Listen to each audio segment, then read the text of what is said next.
Maar even terug, want op een gegeven moment ging u naar Nederland, maar ging de familie naar Nederland. Ook vrolijke jeugd natuurlijk ging mee.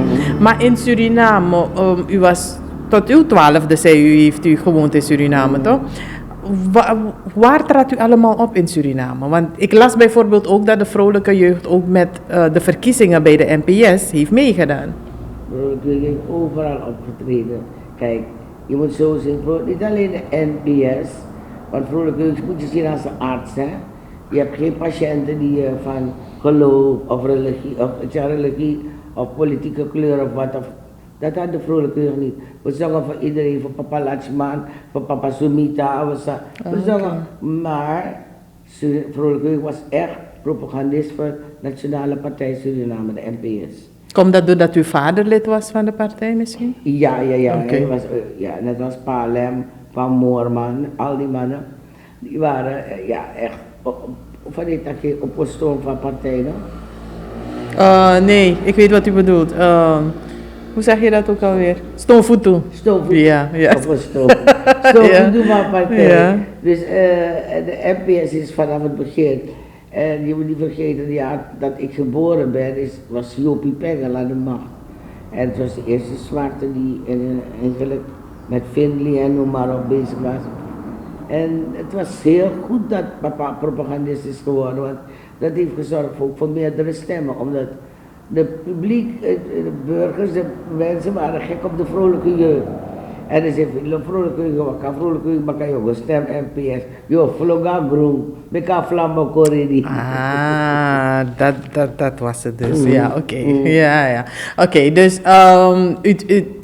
de vrolijke jeugd trad veel op bij verkiezingscampagnes, bij als er natuurlijk vergaderingen waren en zo, ja. Maar ook concerten. Gewoon concerten. En, ja. In Star, in Palace Hotel met Ingel de la Venta, Torarica. Dat waren plekken waar we ook optraden, maar je moet niet vergeten het binnenland ook, hè. Want ik heb als klein meisje Gansi gekend voordat de stoel meer werd gebouwd. Okay. Dus ik weet het, ik ben naar Procopontus, die Paluwini, Marowijnen was mijn huis.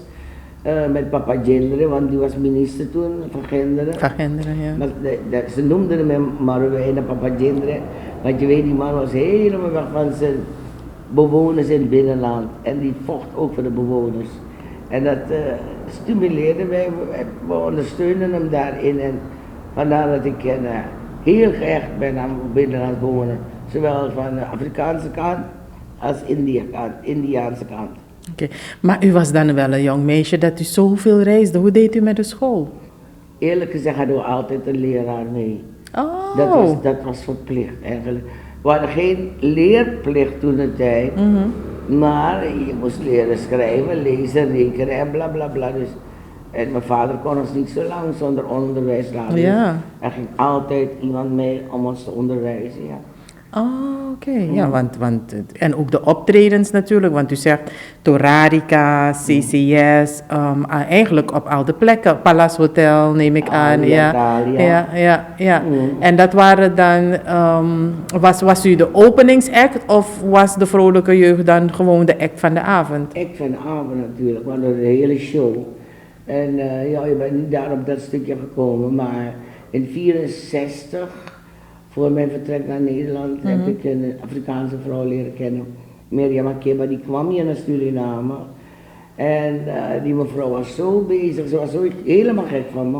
Want ik zong een nummertje Pole Mousse. Maar ik had geschreven, ik zong het in Akon Makeba Kon.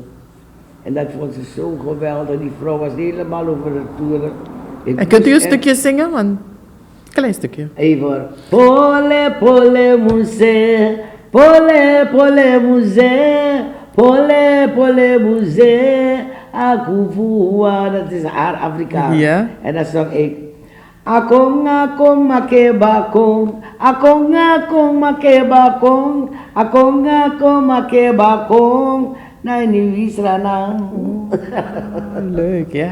Ja. Dus daar was ze helemaal weg van. Oh, dus even een foto met haar natuurlijk. Ja, ik heb foto's en leuke dingen als je nodig hebt, heb ik hem te laten zien ook. Oké. En natuurlijk kwam ze kwam als eerste naar hier zonder de dochter, bij Elebondi Makeba.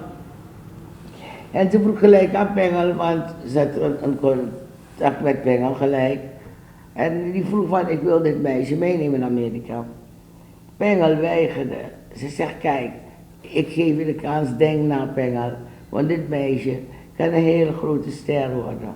Ik zie toekomst, ik zie wat in de... En Pengel bleef weigeren, maar wat was de weigering van Pengel? Als de mascotte weg was gegaan, dan had hij geen propaganda. Nee.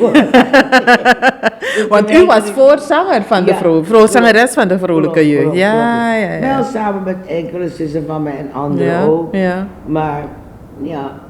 Oké. En dat gezegd hebbende, wie waren de mensen die dan in vrolijke jeugd zaten toen de groep nog in Suriname was? Oh, dat is heel veel. Lia Sam, Trude Welles, en Sonja Hoepel, Vera Vinci, Cornelie Reumels, Lydia Sinagel, Lydia en Mildred Sinagel, Delia Naarden, we got de Pinas, noem maar op. Er zijn veel nog, ja. En de muzikanten? Mijn zussen en broers ook, Carmelita, Yvonne, Elfriede, Eudia. Mijn broers... Ze zongen allemaal? Allemaal. Isaac, Ruben, Gustav. Hoeveel kinderen had uw vader dan? Die man sliep niet, man. Hij heeft 14 kinderen. Ik kan je voorstellen, hoor. Hij speelde Kasiko in bed, zeg ik maar. Nou, echt wel, ja. Nou, en het zijn allemaal muzikale kinderen geworden, blijkbaar. Ja. En de muzikanten? Siegfried Klink, de Daisy Dorde. Je had Lia Wan, je had een Stanley Lichon, neem me die namen niet kwalijk. Ik heb zoveel namen, zoveel muzikanten gespeeld. Sumter heb ik mee, Celsius Sumter. Ik zal straks weer op mijn paard komen. Oké, nee, dan kunt u ze altijd doorgeven. Ja. En in welk jaar is Vrolijke Jeugd opgericht? Dan moet u me ook het is Vrolijke Jeugd, nee, ik kan het wel zeggen. Is in de 30 jaar, 1934.